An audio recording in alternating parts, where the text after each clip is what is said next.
Pernah nggak sih kalian ngelewatin kafe atau tempat nongkrong, terus tiba-tiba kecium aroma uap manis yang pekat banget?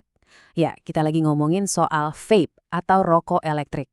Alat kecil ini udah jadi fenomena global yang luar biasa merajalela. Rasanya hampir tiap hari kita ngelihat orang pakai alat ini. Tapi seberapa banyak sih sains yang benar-benar kita pahami di balik kepulan uap beraroma tersebut? Hari ini kita bakal bongkar habis-habisan fakta farmakologi dan medis di baliknya. Oke, mari kita bedah sama-sama.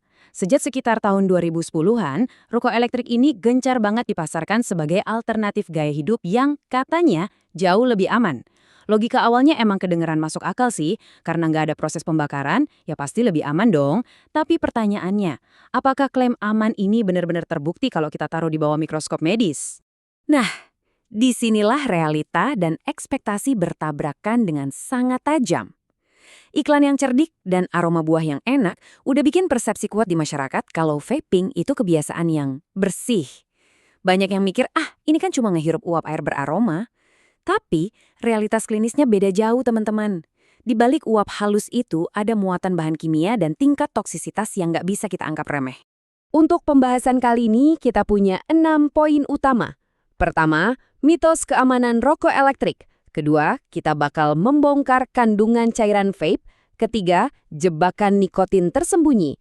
Keempat, efek instannya pada otak.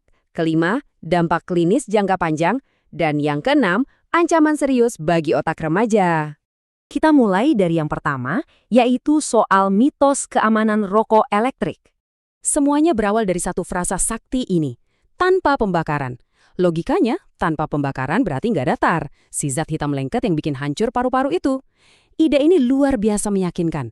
Perokok aktif yang pengen berhenti jadi tertarik mencoba, dan sedihnya, para remaja yang bahkan belum pernah merokok pun ikut-ikutan tergiur. Mereka ngerasa aman. Padahal, ketiadaan tar itu bukan berarti ketiadaan risiko. Sifat adiktif dan racun kimia di dalamnya itu tetap ada, cuma beda wujud aja. Lanjut ke bagian 2. Mari kita bongkar apa aja sih sebenarnya kandungan cairan vape itu. Kalau kalian mikir liquid vape itu sekadar uap air murni, well, kalian salah besar. Isinya itu campuran dari 4 bahan kimia utama. Pertama, propilen glikol atau PG, ini yang ngasih sensasi nendang di tenggorokan. Terus ada gliserin nabati atau VG yang bikin uapnya jadi tebel banget.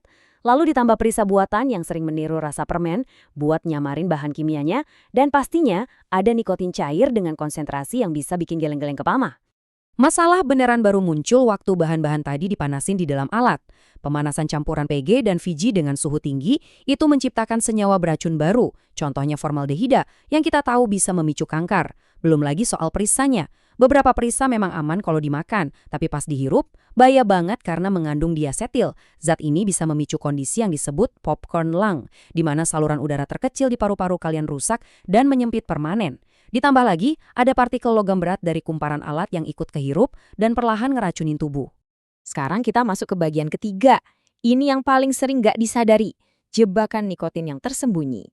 Coba perhatiin angka ini, 100 mg. Kalian tahu nggak artinya apa? Satu pot standar kecil, berukuran 2 ml dengan nikotin 5%, itu nyimpan sekitar 100 mg nikotin murni. Kalau dikonversi, jumlah segitu setara dengan menghisap 25-30 batang rokok konvensional. Bayangin aja, itu adalah dosis nikotin yang sangat masif dimampatkan dalam satu perangkat kecil yang kelihatan elegan dan nggak berbahaya.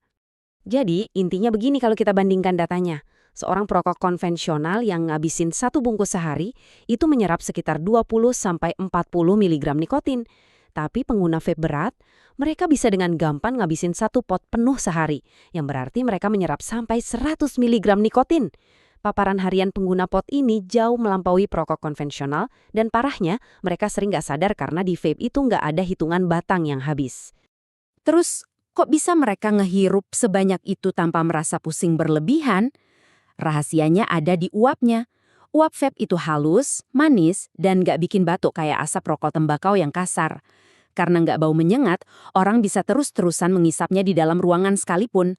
Nah, karena nggak ada rem alami dari tubuh, seperti batuk atau rasa sesak, otak terus-terusan dibombardir nikotin.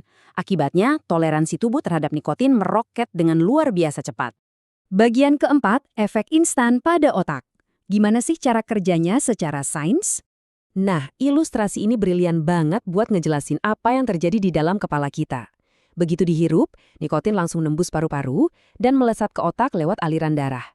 Di sana, nikotin ini mengikat reseptor khusus bernama alfa-4 beta-2 di pusat penghargaan otak kita. Secara harfiah, molekul ini ngebajak jalur dopamin kita. Dopamin itu zat kimia alami tubuh yang bikin kita ngerasa senang, puas, dan termotivasi. Proses ini tuh cepet banget teman-teman, cuma butuh 10-20 detik dari tarikan nafas pertama.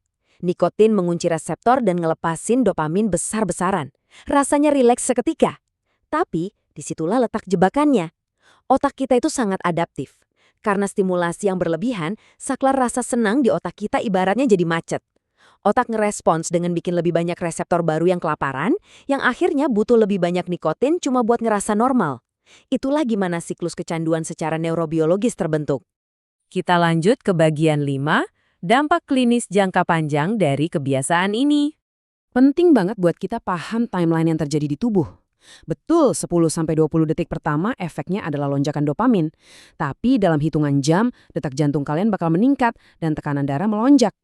Lalu kalau kita tarik timelinenya jadi hitungan bulan atau tahun, kerusakannya mulai terakumulasi secara permanen. Kita bicara soal stres oksidatif, risiko penyakit kardiovaskular, kerusakan silia paru-paru yang memicu PPOK, dan kondisi parah bernama EVALI, yaitu cedera paru akut yang secara spesifik diakibatkan oleh penggunaan rokok elektrik. Dan ini membawa kita ke bagian ke-6, sekaligus yang paling mengkhawatirkan. Ancaman bagi otak remaja. Kenapa remaja itu sangat-sangat rentan? Gini, secara biologi, otak remaja itu belum selesai berkembang.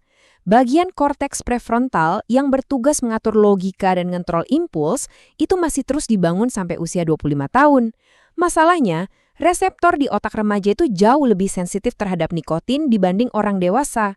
Dosis rendah aja udah cukup buat ngubah struktur otak mereka secara permanen, bikin mereka susah ngontrol emosi, dan secara klinis, ini jadi efek gerbang yang ngebuka jalan buat mereka nyoba rokok konvensional atau zat adiktif lain yang lebih keras. Kalau kita lihat konsensus ilmiah global, pesannya udah jelas banget.